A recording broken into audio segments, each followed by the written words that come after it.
When installed back, first find two positioning pins fixed.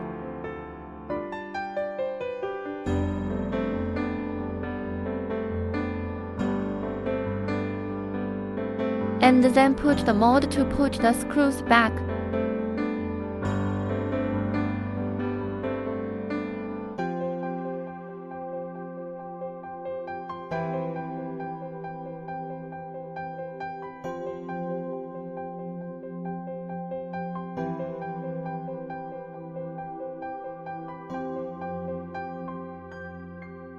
After installing the 4 screws to be previously removed on both sides of the mold back, installed when you want to check the mold inside the black sealing ring.